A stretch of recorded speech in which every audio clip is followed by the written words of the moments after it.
We're going to start out with prayer, and then we're going to look at text in the book of Hebrews. We have a little video and a discussion after. So let's bow our heads. Father in heaven, thank you so much for giving us this day, for giving us the opportunity to study your word, for giving us the opportunity to keep this Sabbath day. Help us, I pray, through your Holy Spirit. Thank you so much for your word. We ask that you would be with us now in Jesus' name. Amen. In Hebrews 11, many call it the Hall of Faith or the Faith chapter because it talks about all these things that people have been able to do through faith, or that God has done through them.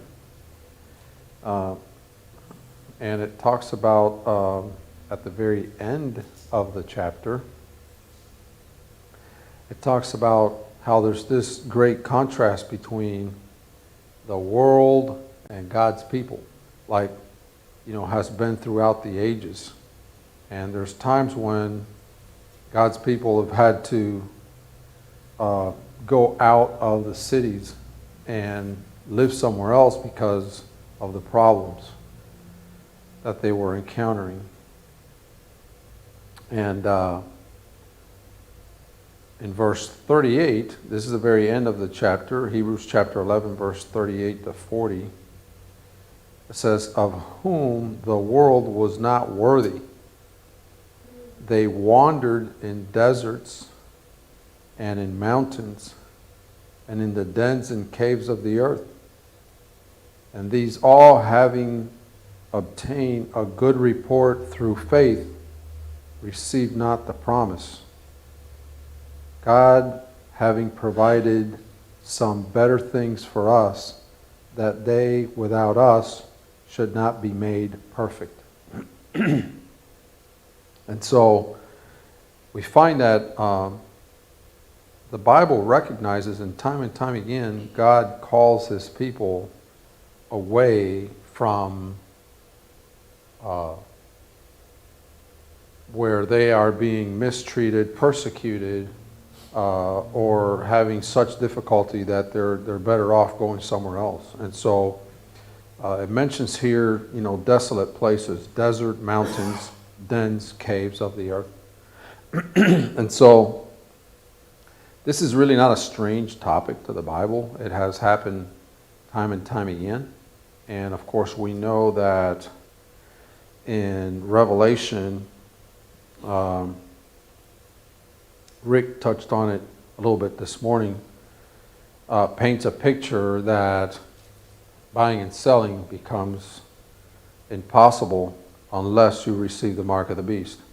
And so there's a reason why there are many preppers who are Christians. Some people really don't know all of the teachings of the Bible, and they might not know the prophecy as to how things are going to happen here in the end. But many of them have an understanding, or just like a general feel for the fact that the government will get to the point where they're going to want to dictate more and more, and you need to be away from that. And so there are many who have naturally felt that they want to be away from the influence of the city, because it can be so negative. And so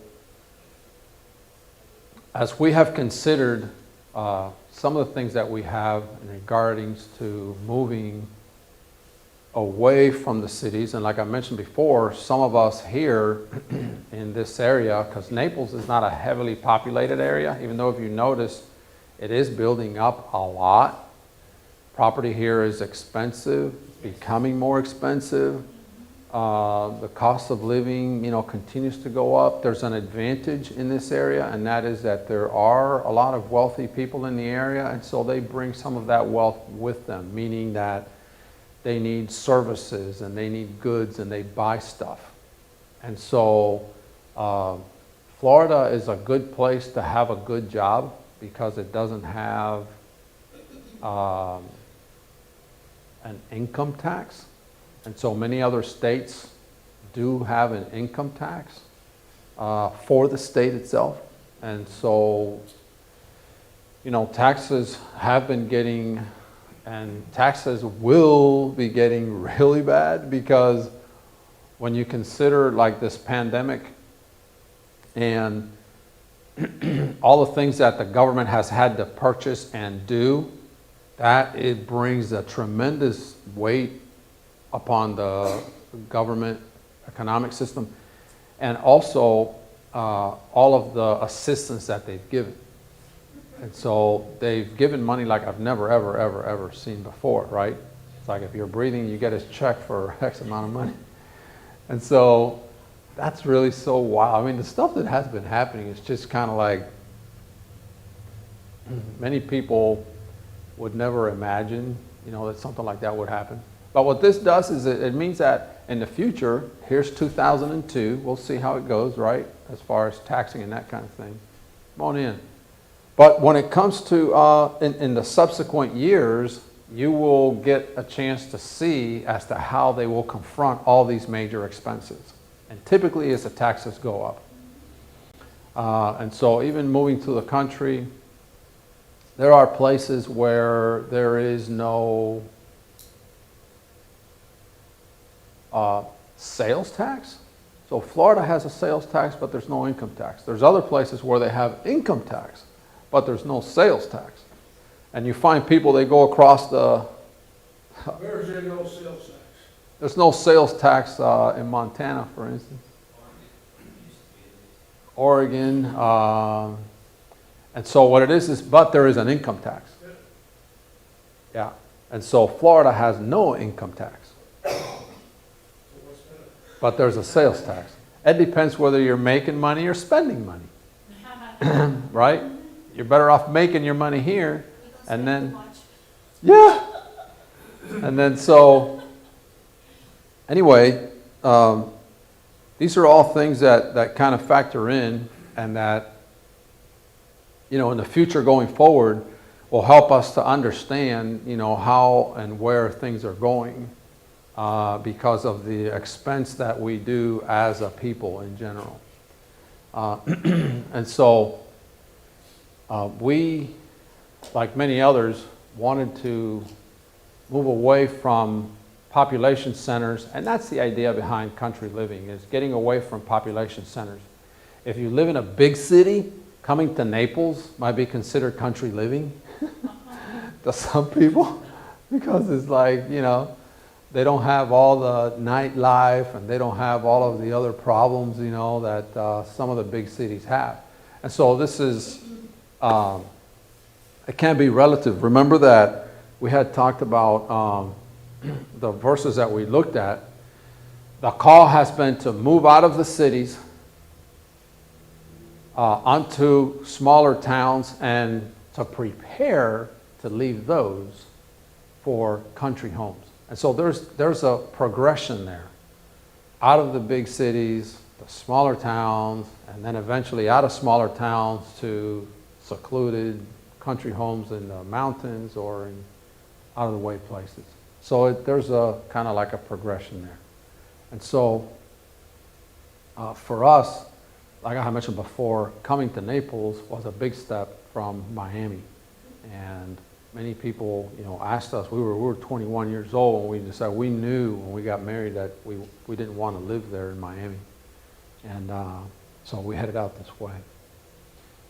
So we have looked at a few different aspects of country living. We've talked about the importance of the spirituality, because that's really the most important thing.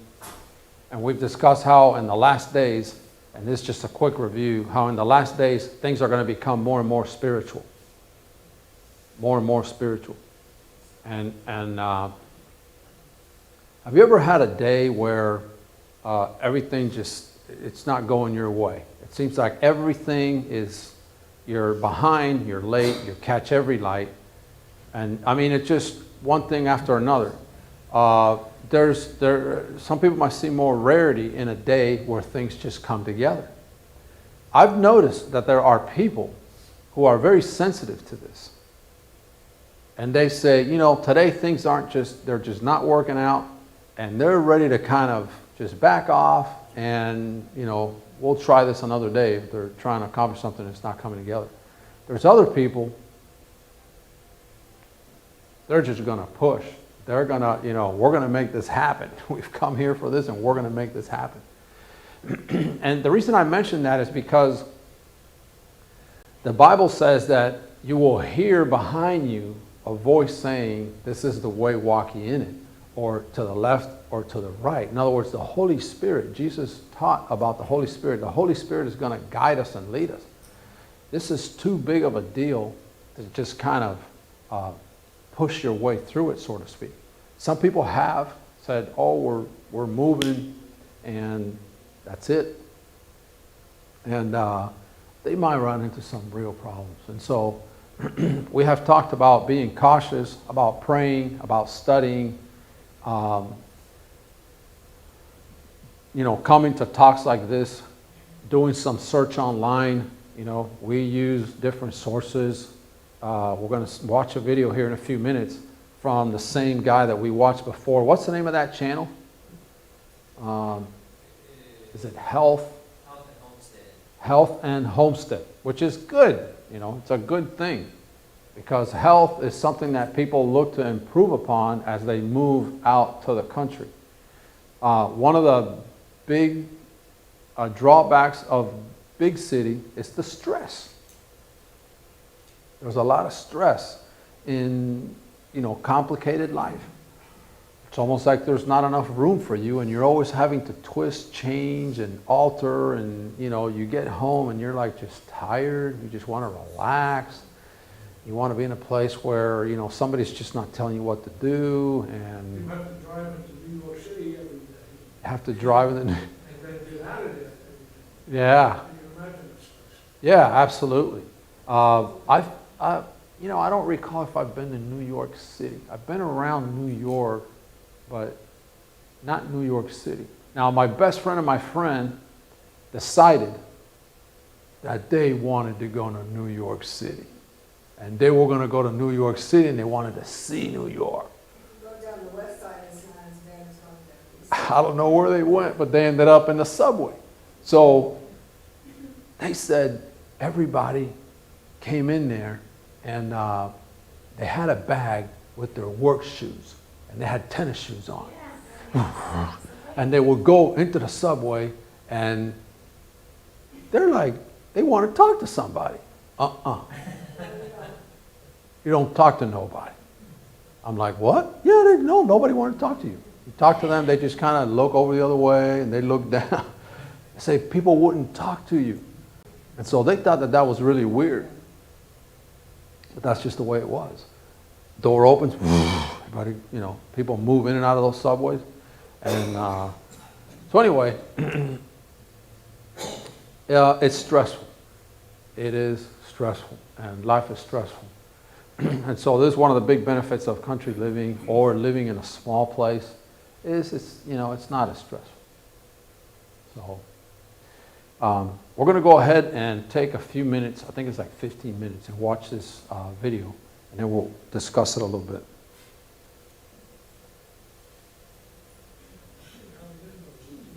So I made the move from the city to the country, and I absolutely love it. I'm going to share with you 12 different reasons that I moved to the country.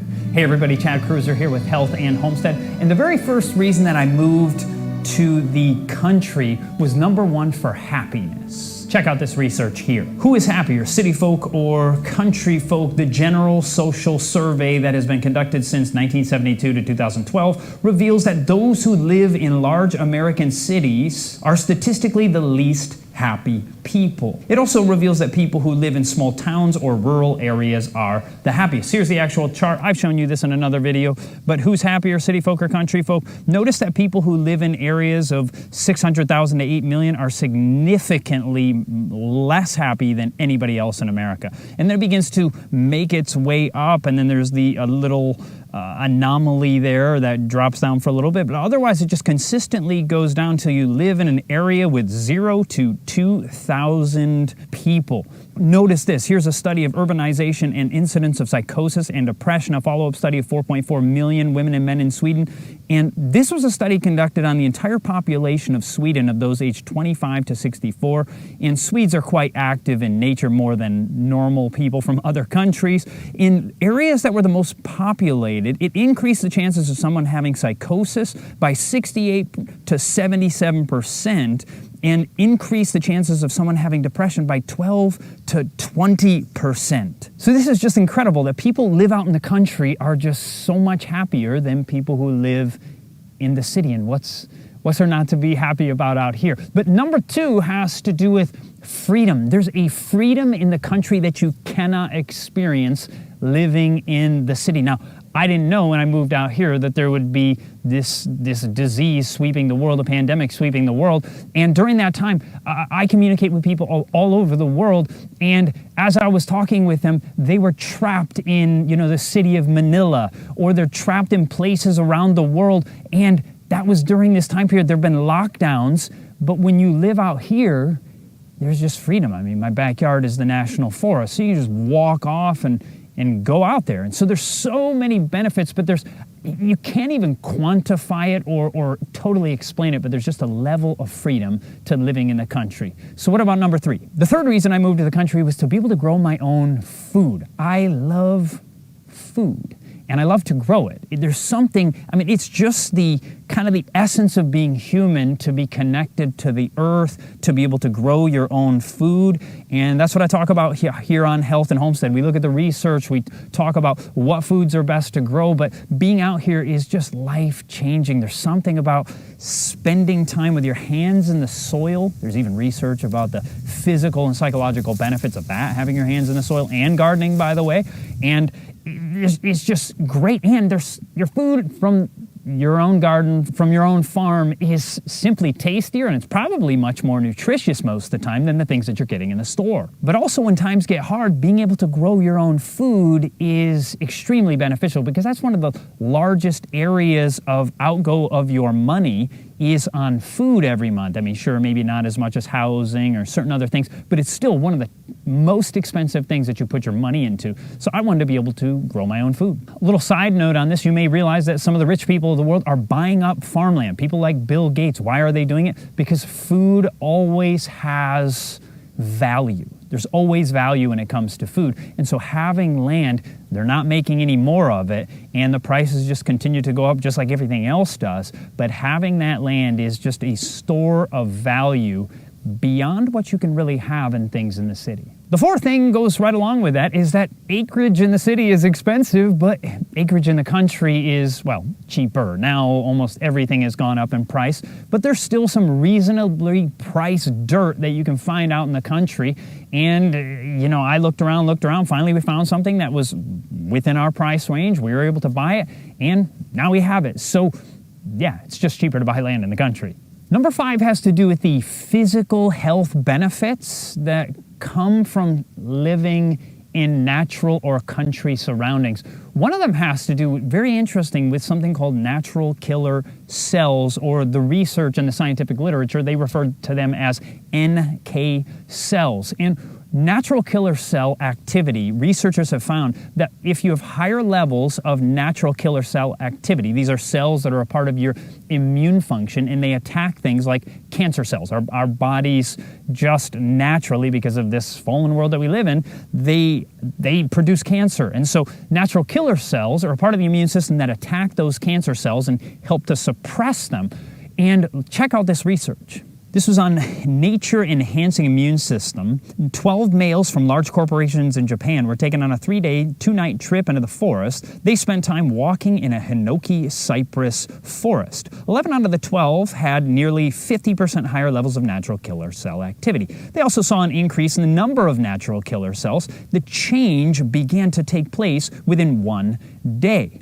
And 11 of the 12 men took the same length trip into the city and walked the same amount, which was 2.5 kilometers. They saw no benefit to natural killer cell activity in the city trip. The benefits to forest bathing lasted for a month. They share that it may be beneficial to make a monthly trip into the forest to help immune function. Well, we don't all live in hinoki cypress forests, but we do have many beautiful smells. One of the things I love, going on a morning walk is just the incredible scent, the aroma that you have in the country. And there may be physiological benefits to that, but they did a study that could benefit you even if you're still in the city. This was research in the International Journal of Immunopathology and Pharmacology on cypress scent enhancing immune function. A small study of 12 men who slept in a hotel room with a vaporizer with hinoki cypress oil, and they were in the room from 7 p.m. to 8 a.m., and this experienced decreased stress hormone levels and significantly increased natural killer cell activity. So even buying some of the hinoki cypress oil and putting it out in a diffuser had a benefit. Now, I want to be clear, it didn't have as high of a benefit as spending time in nature, but it did enhance natural killer cell activity. And I'm going to see if I can find, I bought some myself, and we sometimes just use that in a diffuser in our house. A nice smell anyway, whether it worked or not. It's enjoyable to smell it, but the research shows that it does have a benefit. So I'll try to put a link down below if you're interested in that at all. The sixth reason is because cities are getting more and more dangerous in some ways. And not only that, I believe as we continue on through Earth's history, actually there's some evidence that is going to get worse and worse. And look at the research that's out there from the United States government. This is victimization by location of residence. You have the dark blue line is urban, the red is suburban, and then the rural areas are in the light blue. So on the left side, you have rape and sexual assault. You have like 5 times worse rape and sexual assault in the cities than you do in rural areas. On to robbery, notice that you have almost 10 times the amount of robbery in city areas that you would have in a rural area. Notice on the right side you have aggravated assault. It's the lowest in rural areas, but for some reason it seems to be highest in the suburban areas. So I'm not sure why that is, but it's just simply safer to live in the country, and you just feel it while you're out here. Number 7 has to do with financial stability.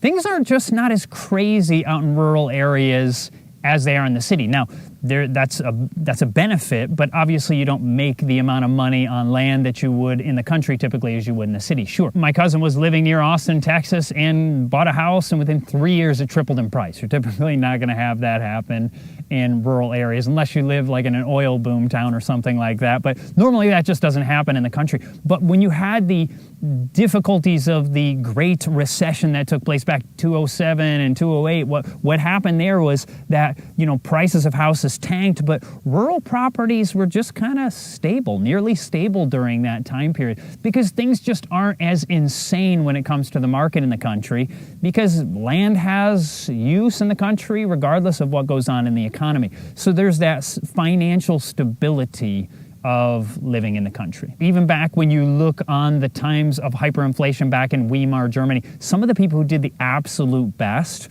were those who lived in rural areas, even the peasants who could both grow their own food, so they were never lacking in food, and they were able to sell it at the going rate on the world market. Food always has value, and so it just helps with financial stability. Number 8 kind of goes along with freedom, but it is that there's less restrictions in the country. I mean, when you have thousands upon thousands of people just living on top of each other, like in California or in New York City or all of these different regions, you have to have a lot of regulation, laws, and red tape to do almost anything. But you live out in very rural areas. Some of these even country areas of like California, there's still all kinds of red tape.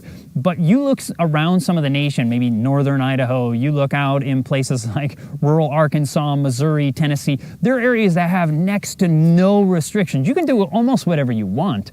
And so freedom of legalities, or freedom from so many of the legalities in the country, there's just something great about that. I really appreciate that. Number 9 is an awesome one. You get free water. What do I mean? I mean, you know, a well is free water, relatively free. You got to drill the well. If you buy land with a house, you may be already set, but we had to drill a well. But free water, once you have everything set up, especially if you have solar panels or something, or you got a hand pump, which is a great way to go if times really get hard. But the point is, it's free water. You can water your garden, and you're not thinking, oh man, I'm wasting money by watering my garden. No, you don't worry about it because, you know, especially where I live, we have so much water. I mean, we're never going to run out of water where I live. And so that's not an issue. But you should be careful in other areas, but you get the idea. It's free water, so that is an incredible thing. Number 10 is something else that's free, and that's free heat. I live in an area, I live in zone 5, so it gets quite cold. You know, it can drop down into the, you know, the negatives. It gets cold in the winter, but I don't have to worry. I mean, propane has become significantly more expensive. Having electric heat would be very expensive, but wood heat, it's not totally free, so that's kind of, I misused the term, but it's nearly free, other than the fact that I do have to keep gasoline in my chainsaw. I have to, you know, all last year, basically, I was using, or at least until last year, I should say, I was totally using a maul to split my firewood, but now have a splitter. Actually, somebody gifted me a splitter. Wow. Thank you. If you see this video, I really appreciate it. But so, yeah, it's so much cheaper to be able to heat your house and have your own water in the country. Number 11 is a real nice benefit of living in the country, and that has to do with the fact that people in the country, in general anyway, are significantly more friendly. I'll give you an example. My cousin, I just mentioned him a moment ago, my cousin moved down to the country. I think he bought himself like 11 acres of land, and he went over to Tractor Supply Company. When you live in the country, you enjoy Tractor Supply Company. You just enjoy it. I'm not being paid to say that. I just enjoy going there, but nevertheless. So he goes there and he's buying a gate for his property and, you know, the whole structure to be able to do that. And the guy who works there spends all this time showing him how to do it, how to set up the gate just right so you don't mess it up or have your gate fall off. And while he's doing it, he said, so do you have a tractor with one of the drill bits so you can drill post holes for your fence? And he said, no, I don't. He said, your neighbor will. When you live out in your country, your neighbor will have it, and he'll do it for you for free. That's what neighbors do. He said, you just expect that. That's the neighborly thing to do in the country. I mean, that's just not how it works in the city. I mean, when I was a kid, I remember our neighbors would come, they knock on the door and they're like, hey, do you have any, you know, I don't know, butter or eggs or whatever it was that my family had? And sure, they'd give them some butter, eggs, or whatever it was. And that was part of life when you were a kid. But now I think I've in years, I mean, probably close to 20 years, you just don't see things like that happen. If somebody wants something, they just go drive to the store. You don't ask your neighbor. There's just not this friendly neighborhood feel like it was, you know, 30 years ago or 35 years ago when I was a kid. You just don't see that as much anymore.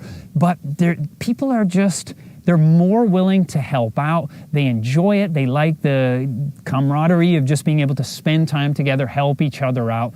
That's just kind of the country life. Number 12, the final one has to do with what researchers call awe. They've actually done research on the benefits of awe psychologically, mentally, and making you more happy and lowering inflammation in the body. But I would call it kind of like a spiritual benefit of being in the country. There's just something about it. When you go for a walk and it's silent out, you know, whether it's a beautiful, warm summer morning or even walking in the cool part of the winter in the snow where there's just like almost absolute silence, there's a spiritual benefit that it's just hard to explain. It's a very special thing. Now, I know people can have an experience in the city, but there's just a whole nother level of living in the country.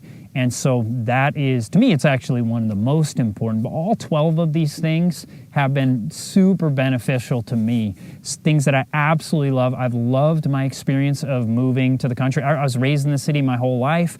My grandparents had a cottage in the country, and I loved going out to that. It was on a river, and I thought as a kid, I was like, why do people just have cabins in the woods? Why why don't they just live there? It's such a great place to be. And so then when I became, an adult, we could say, or got old enough and saved enough money to be able to do it, I did that. And I wonder, why don't more people do it? There's so many benefits. Maybe there's some benefits that I haven't thought of, or maybe I just didn't put them in the video. I would love to hear some things that you like about living in the country. Any things, can you add them down below? Share it in the comments section. If you like this video, hit the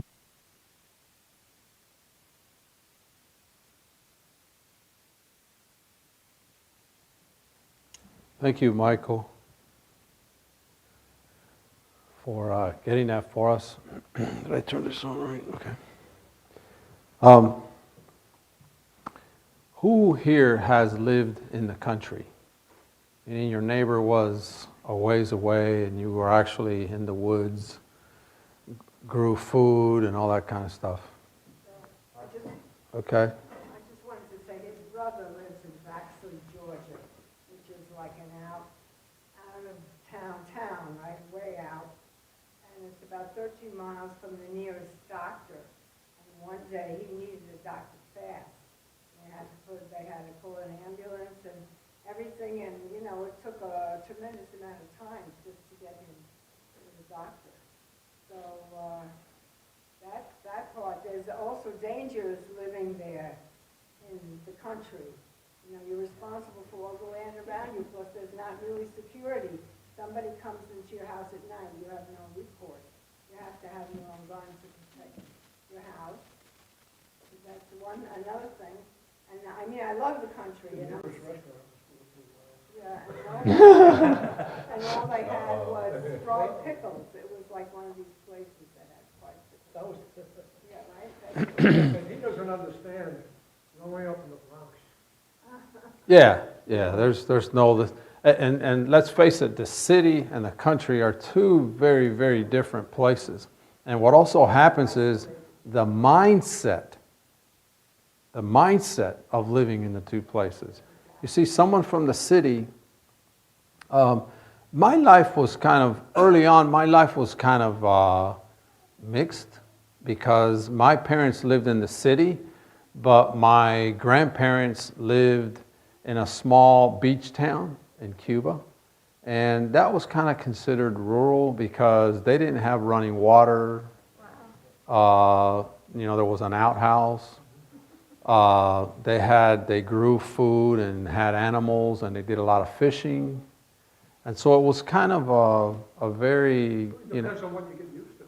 Right. And so what happened with us as kids, we were almost half of the time at our grandparents' and half of the time in town. And, you develop a mindset. He mentioned in this video these pluses of going to the city, to the country. But let's face it, if you live in the city and you're thinking about going to the country, there's things, and it's something that we as a group need to talk about. There's things that concern us. If you're in the city, he said how it's safer in the country, and he shows the statistics there. Why would your neighbor, here's a guy that's out at the, what's the name of the Tractor Supply? How many of you have been to a Tractor Supply store? Okay, some of you have. It's a hardware store for country living stuff that you would need in the country. The guy there says, oh, your neighbor will have an auger, on his PTO on the tractor, and he'll help you out. And it's like, He'll do it for you. yeah, he'll do it for you. It's like, how real is that? Well, I think it's more real than not. And this is really but there's a reason. People don't just do things for no reason. People do things for reasons. And the thing is that what our sister mentioned over here, 13 miles to the nearest doctor, no fire department, no police department. We help each other. Yeah. And all his neighbors had guns. All his neighbors have guns. Yeah, absolutely. They don't have guns for no reason. Right. Right. And so the thing is that a gun in the country is like a tool.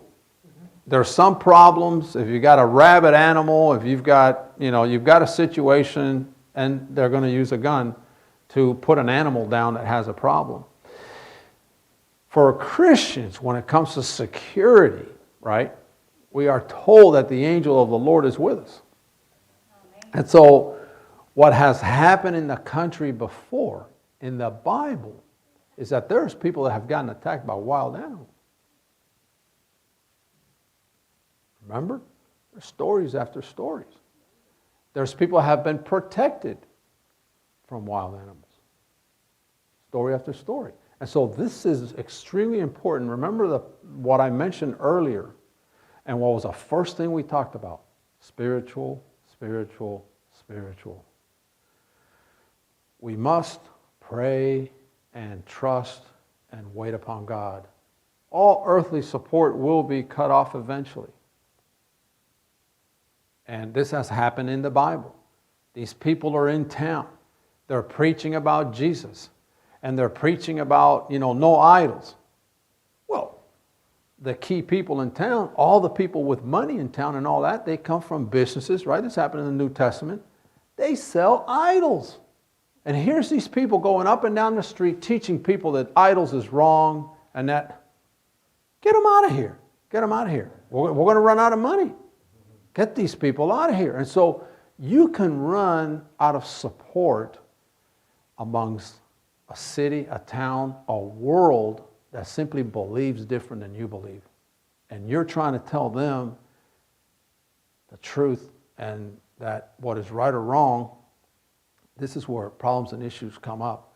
And so the country might seem like a more hostile place to a city person because you don't get the help of the police, you don't get the help of the fire department, you don't get the help of your hospital that's right there, you don't have a restaurant a block away, you don't have a grocery store that's a block away, you don't have a gas station that's a block away. And so this is where it makes it a little more complicated. The benefits that he mentioned are real and they are good benefits. There are greater responsibilities. And people have to be willing to trust in God and take the risk of being out in the country. Let's face it, when America started to be developed, colonies were over here on the East Coast. New York, Massachusetts, and all that, further on down. People who wanted to go west was not just, you just didn't up and did that. They knew that when you headed west, and that was different than today. Country living is so much easier today. Because if you're 13 miles away from a doctor, there's cell phone, there's internet, there's a lot more information available, and there's a great amount of communication available. And so those are very, very positive things. And that's why I wanted to contrast that with somebody who wanted to go west. They've been in New York City, they've been in Boston, they've been, South Carolina, North Carolina, and maybe they're not doing well. And they want a homestead. This means that you're going to go somewhere and you're going to get land for free. You're going to build and you get to keep it. If you're there, I think it was 7 years or whatever it was, you're there and then it's your land. And so there were people who, what they did is they would get with other people that wanted to go out there. And typically you wanted a blacksmith, somebody who knew the way, guide, a doctor, people who knew how to hunt. And then sometimes they would get in groups and they would interview you if you wanted to go in their team. And then they would head out west. Now you want to talk about, now that is That is, because there were a lot of groups that didn't make it. There were a lot of groups that things broke down, didn't make it, they didn't know how to work things. You know, you had to really have good skills. And so today, how is it very different? It's very, very different because you've got the internet, you've got the phone. There's people that, for instance, during this pandemic, there's more and more and more people working from home. People who used to do their work in the office and were there with a bunch of other people. Now, you know, even at the hospital, triaging. There's people that do it from Timbuktu and they're doing it for the hospital over here. And they're you know, and so computers can do so much. And so this is what has made it more doable than ever before, is the internet and the communications. Okay, so let's talk about one area that we'll probably visit again. But let's talk about one area that concerns people in the city when they first come out to the country. Now, where I live now,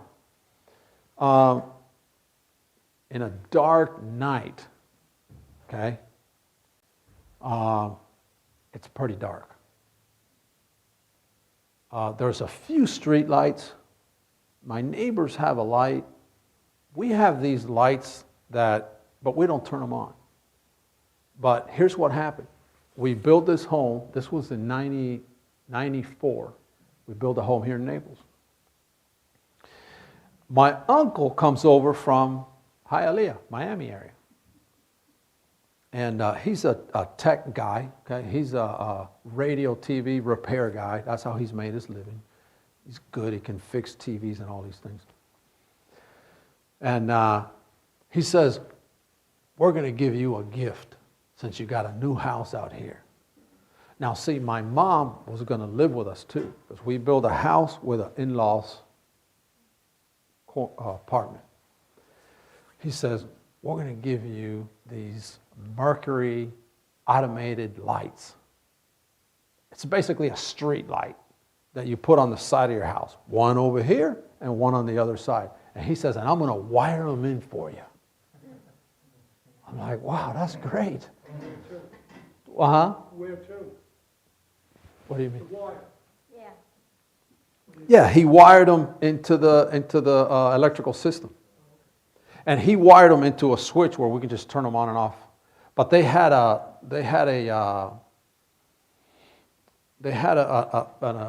eye on there for when it got dark. I forgot what they call them. They had a sensor. Yeah, it had a sensor on it. So if you had them on, when it got dark, those lights came on. And I mean, they would really light up our yard. And I'm thinking, why did my uncle offer to give us those lights and set them up? I mean, it was nice of him, but that's a city person. I'm going to tell you that a country person probably wouldn't do that. It brings a lot of bugs because it's so dark. The woods are so dark around you. You got a lot of woods. What do the bugs do? They come to the light. But I'm just saying, this is a city mentality. The other thing is my mom was moving with us. And she's a big scary cat. And so she might have put a bug on my uncle's ear and said, man, why don't you give Louis some lights? And so anyway, you know, I tell you that because it's the way we think. I've had friends come over and they were petrified of the place. They're like, you know, you're living in here in these woods. And the first they think is snakes, coyotes, bears. And so... Have you seen any of that out where you all stay? Yes, we have. We've seen them all. Do they stop and take pictures for you? My neighbor, you know, one of my neighbors says to me, hey,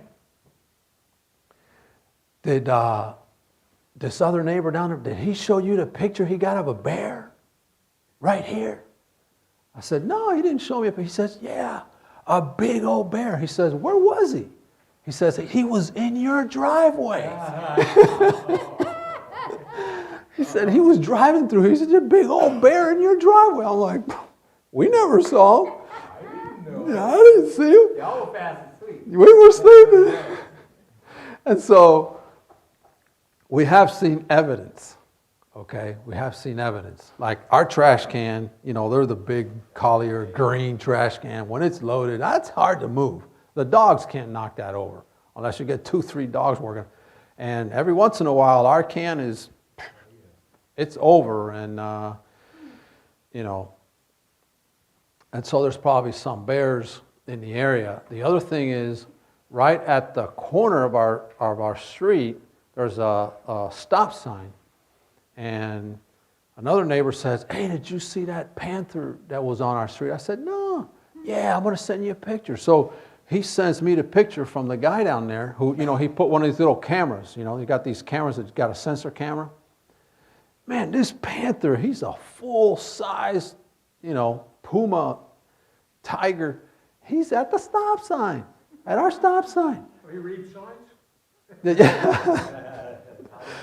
And so it was in the middle of the night. You know, you can see on there, it tells you the time. And then Millie and Rick, you guys know Millie and Rick, they're further in the woods than we are. And they say, and Yvonne here, they say, anywhere you see deer, those panthers are around. They just don't, they avoid people, you know. And so that's another thing to consider about the country is, wow, you know, isn't it difficult? There's things that you can do. There's things that you can do to mitigate that. You know, there are people who they want to see, hear, touch, and feel everything out there. Bear, wolf, whatever it is, they want to experience it up close and personal. Yes. And there are other people who want to keep their distance. And you see it with people who go, people who go snorkeling. You see people that go for sharks. They want to see a shark in the water. I'm like, you crazy? Yeah, they don't do anything. They just, you know, they'll leave you alone and they go there diving with the sharks. And you see the videos and everything.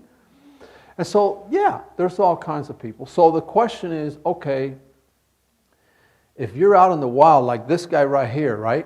He shows these pictures of how beautiful, how nice and everything. And I'm thinking, well, if you're a country person and here's this skinny guy walking by himself down these woods, right? One of the first things I think is, what's that? He looks very skinny. He's thin, yeah. He's skinny as I am. And so the thing is that people think, how safe is it out here? I mean, are there wolves? Are there bear? Is there panthers? And so there are people that are concerned, yes. If you had a hat like that, you would scare a bear. A hat like that, yeah, he would.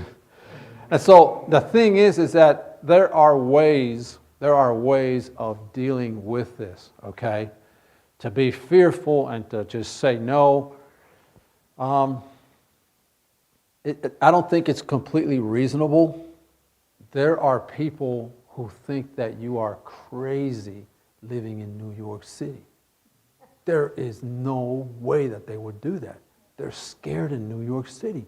But in a country home, they feel safe. You see what I'm saying? And so there's the country guy that does not feel safe in the city. And there's a city guy that does not feel safe in the country. And so it's just as to what is it that you're afraid of. I'll tell you what happened to us right here in Naples. My wife and I go for a walk on our street. And we know that there could be bears and that could be, you know, our street is getting more and more populated. So these wild animals, usually they don't want to be around people. They have a natural fear of people. And that's something that's important to understand. Most animals have a natural fear of people. What ends up happening is if there are animals that have been fed and stuff like that, then they associate people with getting something to eat. And they might come towards people. Okay, but naturally in the woods, most of these animals, you don't see them because they want to be away from you. But here's what happened to us one day. We have several stories about stuff that's happened when we go for a walk on 21st Street. It's a street that I live in, 21st Street. Okay, 21st Street, like a lot of the places in Golden Gate, they go for a mile and dead end. So there's a stop sign, and it just goes for a mile and it dead ends. And then the next street, same thing, and they're a quarter mile apart. I live I live 3/4 of a mile down. So where I live, you go a quarter mile and it's dead end. And it's just a canal, and there's lots that are empty, and sometimes they go up against lots that are empty, and sometimes they go up on other lots, and then it might be a large wooded area, and that's how the creatures kind of get around. The creatures know, like the lots that are empty and stuff, and so they'll traverse and they'll end up way down in the estates because they know just the right houses to go through to get back to the wild. And so that's the kind of thing that happens out there. And so one time, Jackie goes down to the end of the street for a walk with Ariel when she was real little in a stroller. And they get down there and they hear in the bushes down at the end of the street. So they back up and out comes this wild boar. It's a pig. And the pig charged them. So they just turned around and started running back home, and the pig chased them all the way to the next house. The pig chased them like, I don't know, maybe 600 feet. So he was alongside the road, and then it stopped, and it went back. No problem. So when we moved out there, I said to Jackie, should we get a shotgun? She said, yes. I said, do you want like a small Fort? No, she said, no, 12 gauge, 12 gauge. Double barrel. Yeah.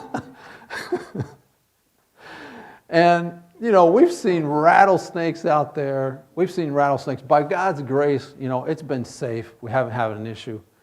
The closest we've been to getting bit was by a dog from one of the neighbors. We go out for a walk, and I don't know if I told you about this before, and a neighbor, here's what happens. The area we're in, the homes are kind of spread apart. So people who have dogs, they think, there's nobody out here. So if my dog goes out, does his thing, comes back, no big deal. The problem is, people like me, I go out for walks. So they'll see me by the road, and then the dog comes out. The dog might be a friendly dog. A dog came out one day, and he came up to me, and I put my hand down, so I usually want to smell you. So I put my hand down. That was a bad thing to do. He didn't do anything to my hand, thank God. But he smelled my hand. I should have put down my left hand while I held my knife in my right hand. Okay, but I was dumb. I learned from that. I put down my right hand. He just smelled it and went on over to Jackie. And he bit her leg. But he bit her pants. You know, he missed her leg, but grabbed the pants. And at that point, you know, the person started calling the dog back, and I'm like, whoa, whoa, and I, you know, screaming at the dog, and the dog just let her go. And it was kind of like, almost like a pit bull and something else. So it could have been a mean thing. And that's when I realized I was dumb by putting down my right hand at this dog. And so at that point, here's what we do, okay? We still go for walks. We try to do 2 miles. I got bear spray in my back pocket, okay? I got a flashlight. And so what happens is bear spray shoots about 20, 30 feet. It's pepper. And you can use it to, you know, you need to know the wind and stuff like that. You don't want to shoot it and breathe it in because the wind blows it at you, okay? And so it's something that you have to... Think in that moment, huh? You are like... Oh, you have to... No. You have to think. And here's the thing about the country, is that you got to think ahead. You got to think ahead, even when it comes to eating. And that's one of the differences. Yes? One of the things I learned from you, Jackie has nicer legs than you do. They said in my neighborhood, even in my neighborhood, which is, you know, it's a busy neighborhood, but they said never go out without a stick, some kind of stick, so that if the stray dog's all over, You can... have to protect yourself. Yes. And so that's another thing we bring. It's we have a flashlight, 'cause sometimes it'll get dark. Well, we're like, oh, we're just going to go down and back, and then we meet a neighbor, and you talk to the neighbor, and then before you know it gets dark on you. So having a flashlight is very important. Bear spray, and then I carry a trekking pole. And so it's just it's a walking stick that you can adjust, so it's the right height for you and stuff. And it's a rigid one. It's pretty tough. And so you can use that to get distance between you and a critter that might come out. And sometimes they're just little ankle biters, It's a small dog. It's not going to kill you, but he might want to bite you. And you just kind of can keep them away with a stick. And so these are kind of simple things. But it is very important to be prepared, and that's the key. There's people that have bear spray, but they don't know how to use it. They can't unlock it. It's got a retainer clip on there. You need to pull it out, flip the clip, squeeze it, and kind of have an idea where it's going to go. Well, how are you going to do that? You got to use it. And so you need to do a couple of shots here and there. And if you haven't shot it in a while, just give it a quick shot and see how it goes. And you get used to doing that. And so there's things that you can do to learn how to minimize some of the fears and the troubles that you can run into in the country. Another thing is there's different types of country communities. Like where we live is, there's quite a few homes around. And so it's really like the best of both worlds, so to speak. So that might be a community that you might want to consider. Is to a place. Other people, they just want to live way out in the middle of nowhere. If it was up to me, I want to live way out in the middle of absolute nowhere. I would be absolutely happy. But that's just me. I love that solitude and that silence. And I just absolutely love it. Other people, they wouldn't be comfortable with that because they think help is too far away. I'm not concerned about it one bit. It's just the way that I am. Your wife is a nurse. She can take My wife is a nurse. She can scream pretty loud, but She'll bandage you up. she'll patch me. And so, trusting in God is it's a big part. It's a big part. And trusting in God is not going to put you in a position where, that you're not going to be happy with, that you're not going to be comfortable with. Trusting in God means listening to Him now as He leads us along the way. Where are we going to end up? We're going to end up in heaven. But between here and now, Naples and 2022 and heaven, what's going to happen? We don't know, but if we trust God, He's going to lead us there. Yes? I am a scary cat like your mom. Okay. I'm scared of everything. And one of the things that I'm more afraid living in the country is that the animals. Animals. But I did read not so long ago, Ellen White said that we should be more afraid of the people and not of the animals. Right. That's usually the case. And this is why people in the country are happier than people in the city. People in the city are very, very likely to get disappointed by other people. And it's not always like physical harm. It's just a way of living that is, at work and in the store and in traffic. People are not very nice. And, that hurts. That hurts. And so, yeah, you might have not gotten robbed or beaten, but sometimes you feel like you've been robbed and beaten because of the way people live. When I go out into the country, I have more fear of the two-legged animal than any animal myself. Right. That's my city. Yes, and it's a city upbringing. Absolutely. But not just a city upbringing, it's just a reality that there's bad people out there, period. And if here you are in some country home somewhere out in the middle of nowhere, There's a boar. yeah. What are you going to do? Well, you prepare. You prepare. Today, there's many, many ways of doing that. If you go, say, if you go Pick a place like we like to go look, explore in like Montana, okay? You go to some of these places in Montana where people have means, they've set their place up. They've set their place up. They've got a fence, they've got a gate, they've got cameras, they've got sensors, they've got electric fence. And so here's the thing. Well, yeah. That's in the country. Oh, there are some places, I mean to tell you, they are self-sufficient, sustaining, and protected. They got dogs, they got guns every which way. I went to this one place. I told you about the one place in Montana. This guy was a real cowboy. Right next to the bed, okay? Bedpost. What do you see? A holster with a 45, cowboy style gun stuff. Just the way they lived. They got a safe room. A whole room that's a safe, and they've got their stuff in there. And they got guns, because this guy hunts. They got all kinds of guns. And so they feel safe in that they're ready to defend themselves up against, almost anything that they can. But the truth be told, okay, the truth be told is that if the Lord does not watch the place, in vain they watch it or keep it.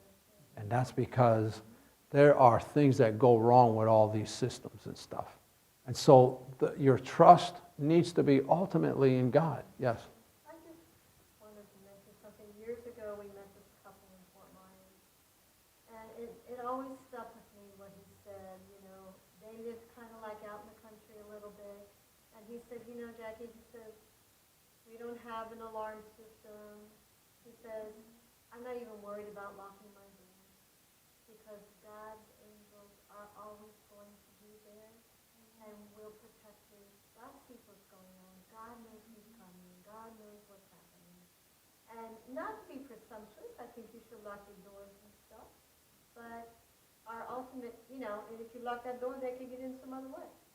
It's God who's going to, keep us. Yeah, that's the key. I never forgot that. Right, I remember that. And they were country folk. They were country folk. They were city transplants. Yeah. Yes. So I live not too far from where you live, and when I go outside during the day, and it's starting to get dark, sometimes I can smell there's wildlife around me. Yeah. When I smell that, I say, oh, it's time to go inside. Right. And that's when they come Because out. I don't know what it is, but I can smell. But dawn and dusk. There's some wildlife And it's heavy. the same with the ocean. Why are people swimming in the ocean at dawn and dusk? That is when they go feeding. Don't do it. I used to swim at night. Did you? After I saw Jaws, That was it. Yeah, I was just going to say, I think the reality is that no matter where we are, our stuff could be taken. But the thing that's never taken is our relationship with God. And so if we have that trust built up, that's why the cult of the country is so important, because it's to give us really more closeness to God and have less distraction. Yeah. Yes. There was a man who was tired of all these things happening to him. Wherever he moved, things are happening to him. He got so disgusted. He said, I'm going to buy an island, and I'm going to live on the island. And so the next thing he found out, he was bitten by a crab. Because there's no place on earth that's really safe. Right. Yeah. Not 100%. Right. It's a fallacy, right? It's a fallacy. You know what? I'm in my house. I can call the cops. I can call the fire department. I can call 911. They come get me in the ambulance. And, I've got insurance. I've got a job. I can feel all this security around me. And there's plenty of those people who die every single day of who knows what that happens to them. And so this is why ultimately, you see, considering moving to the country because you find out that the city is not a great place and it's a place that already forecasted and prophesied to get worse, then you got to come face to face with, well, what's going to protect me out there? If you feel that these agencies are protecting you in the city, what's going to protect me out there? And so this is, and this is why a setting like this, you see, where we can talk about it, is different than just watching videos on this kind of thing, because you get to hear from other real people around you as we discuss the matter. And you know, today It's a harder life out there. it is. It is. You know, and talking about what are I the think it's a more freeing life. it is, and I don't know if you watched the video that we had. Okay, he talked about 12 things that he liked and why he moved to the country, you know, and freedom and all that. Now, we were talking about how it showed a video of him walking in the woods, and it's like the freedom and the beauty and the health, because he talked about how studies have shown that people who go for a walk in the woods actually get a health benefit from that. And so, as we're considering that realistically, as a city person, watching somebody walking in thick, tall woods, they think, oh, well, aren't there any like wild animals out there? You know, it's one of the things that comes across some people. But even city people, some city people are just as big a daredevil in the country as they are in the city, and they're not afraid of anything. But there's other people that have concerns. And the point is simple. There's a right way of facing anything in your life. There's a right way, there's a better way, there's a best way. Get information, get knowledge, use it to your favor, and plan ahead. Plan ahead. If you're going to get a place that's in the woods, and I'll come right to you, brother, some people aren't really, you know, when we first moved out here, we didn't want to cut any tree down. It was full of pine trees there. We didn't want, oh, don't cut the tree. You know, and the guys that came to, oh, you know, well, you come around this way like this, but don't cut them trees down. We want all the trees. We want all the trees. It took one hurricane. We left a bunch of trees around the house to soon find out that that wasn't a good idea. No, or the fire. Or the fire. Fire, bugs, trees and branches falling down, trees growing bigger. If you're there for 10 years and that tree starts to do this, all of a sudden the corner of your house is coming up. And so you can plan ahead. And also, it is good to have distance away from your house so that you can see, and so other things cannot hide or come around the house. And so that's just one clue. But starting from there, there's a wise way of planning it. Fences, okay? Good fences keep stuff out. And you know what? You want wild creatures and you want the woods and all, fine. But you don't necessarily want them trying to get in your house or being in your way when you're trying to get in your car or whatever. So there's things that you can do to help that, yes.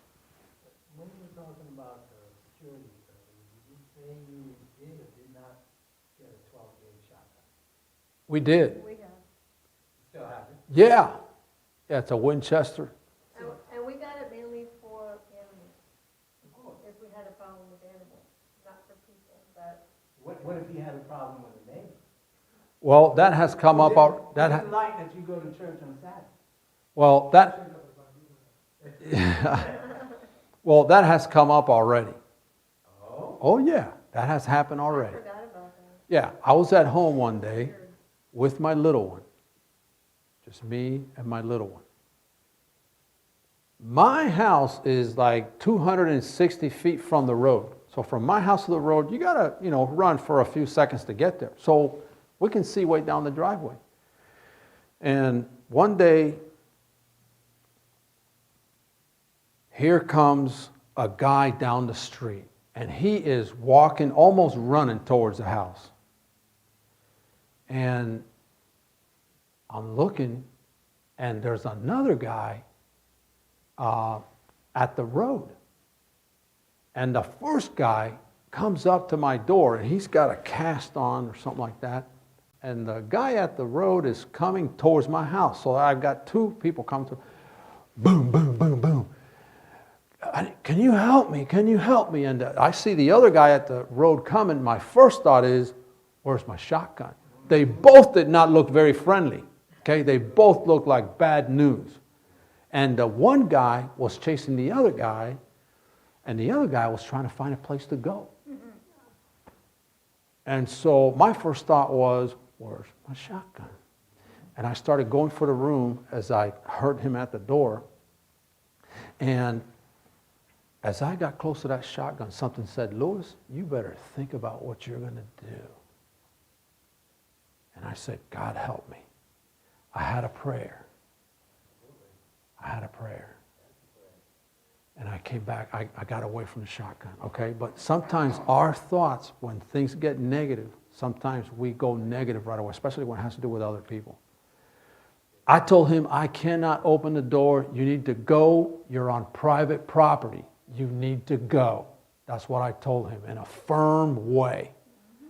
And he's looking around, and he went across my yard and jumped the fence to the neighbor's house, and the other guy is going back to the road to chase him down the road. And, you know, I called the cops because it didn't sound good.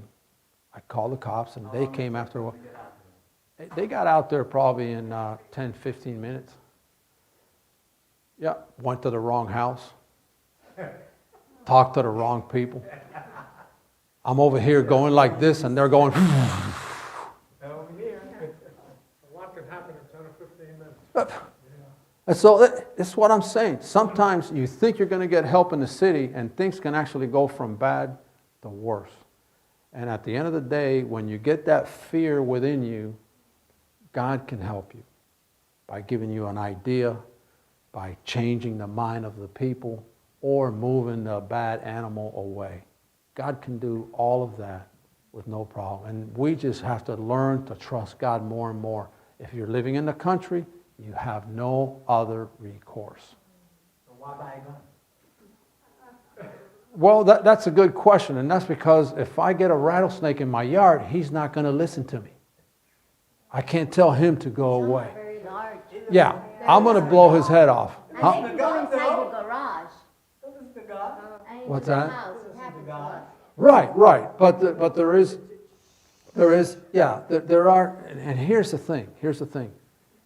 God guides you and leads you along, okay? What man can do, God's not summoned to do.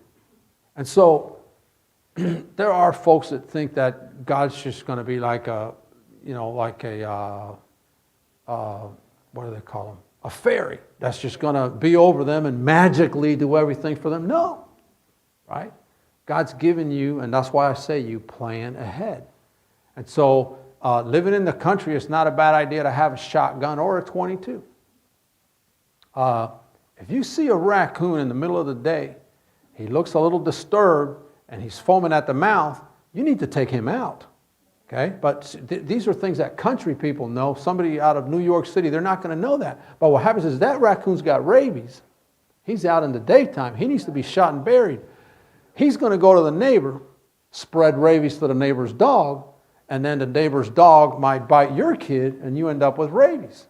And so this is why, okay, there's things that we call upon God that we cannot do, but then there's things that we can do and that we need to work with our surroundings to help and keep things in a certain order.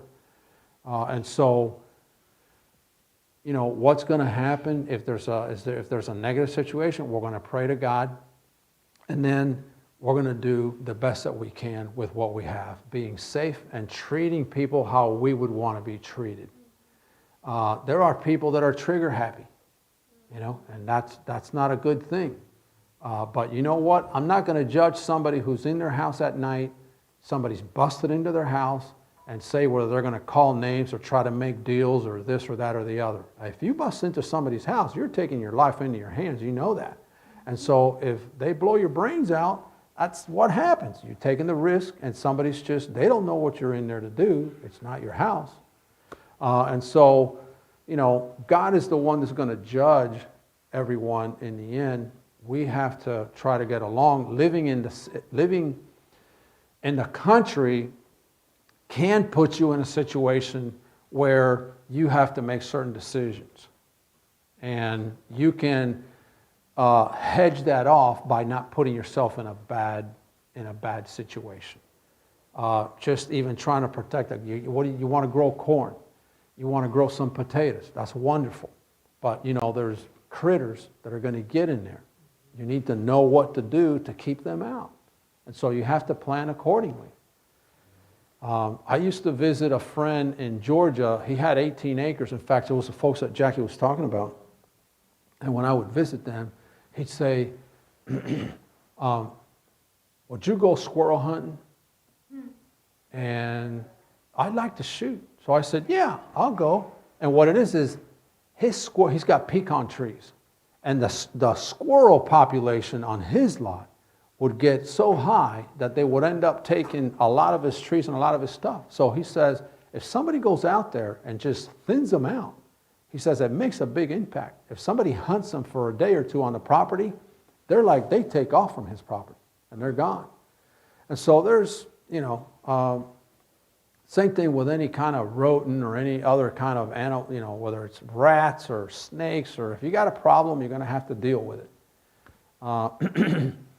And so we've got about 10 more minutes. Was there a hand up? I didn't want to ignore somebody. Yes? I was going to say, you can cross my field for free, but the bull charges.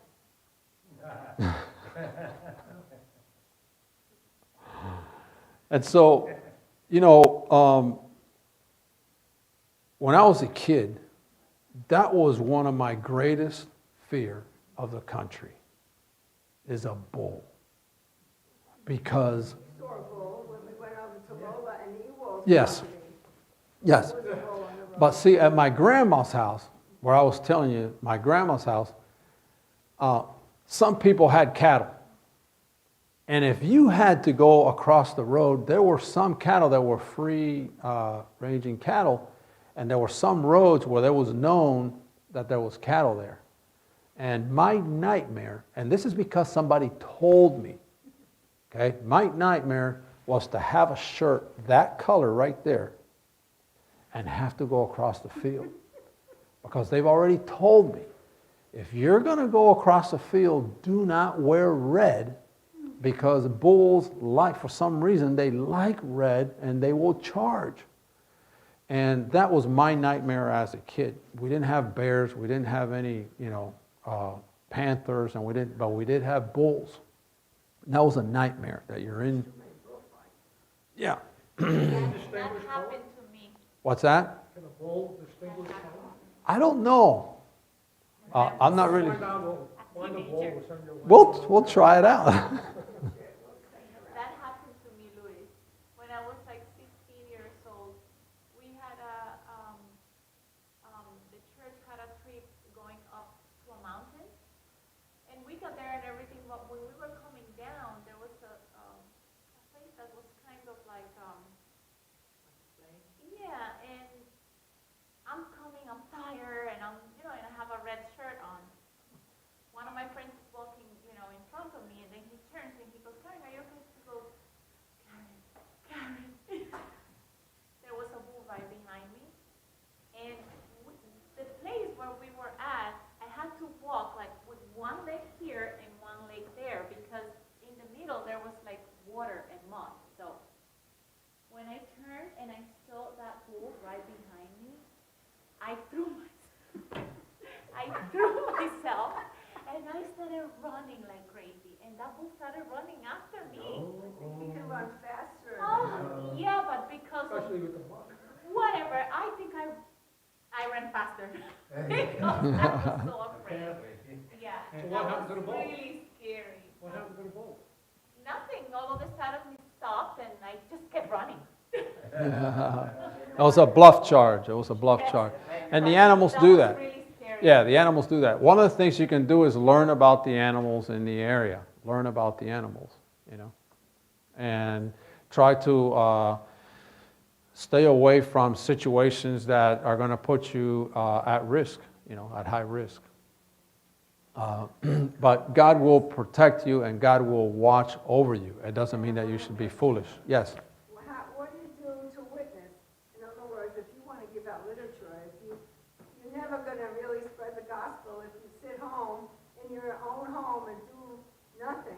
Is everything going to be on the media then, at that point? Well, right now, the situation that we have right now is that many people are just not comfortable going up to somebody's house.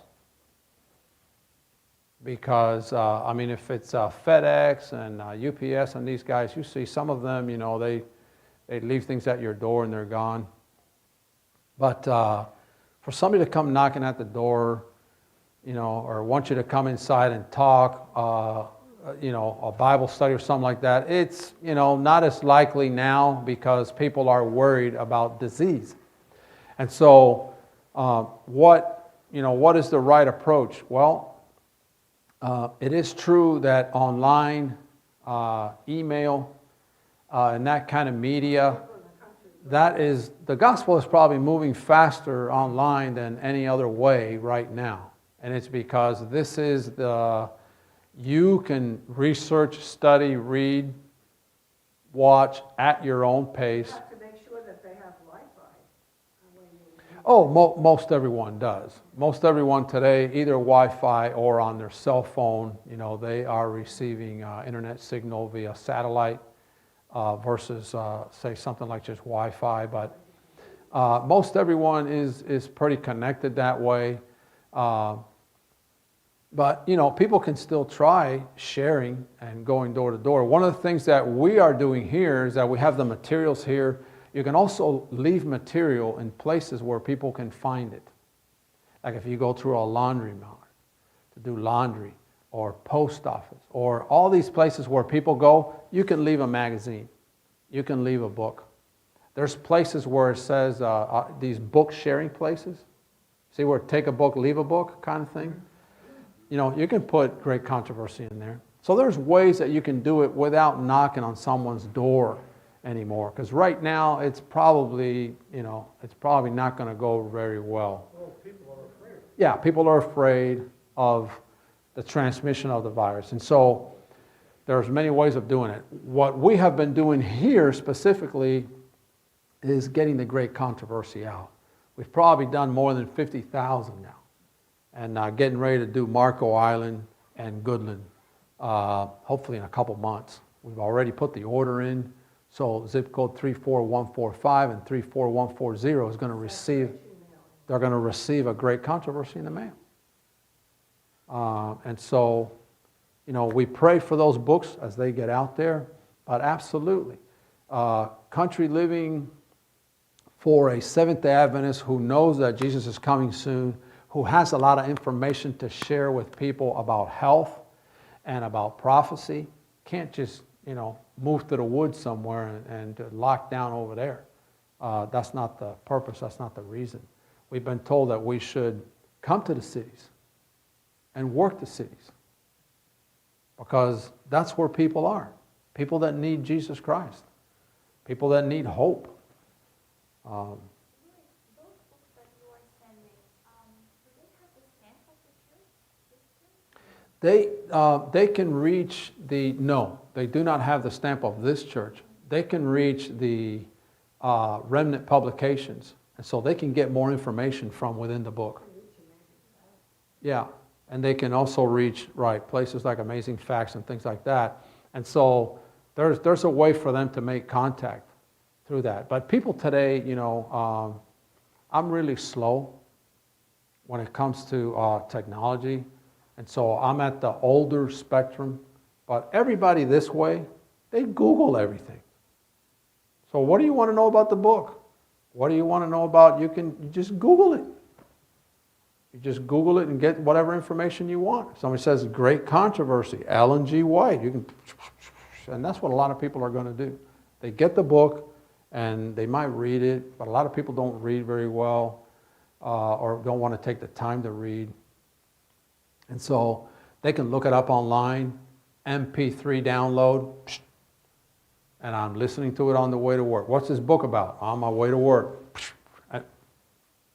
You can listen to the book. And so, My brother received one. did he? Praise God. And so it says, give them out like the leaves of autumn. And that's because of the troubles that are coming. There's going to be people looking and digging for the truth. And they're going to find these books. And they're going to find the information. And so thank you for coming out. Let us stand and we'll close with a word of prayer.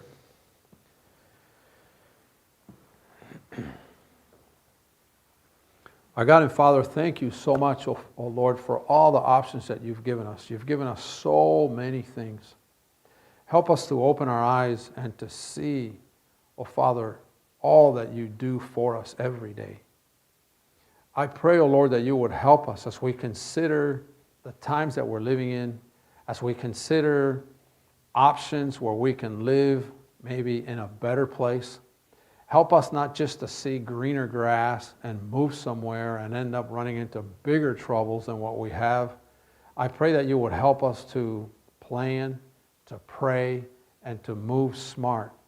Thank you so much for the blessings that you have given us. I pray that you would help us, that we would not end up in a situation that is bad for us and bad for our families because of the things that are coming upon the cities. Help us, I pray, to heed your warning, to listen, and to pray regarding this matter, trusting in you more and more every day. I ask that you would give us a blessed week. Thank you so much for this Sabbath. In Jesus' name, amen.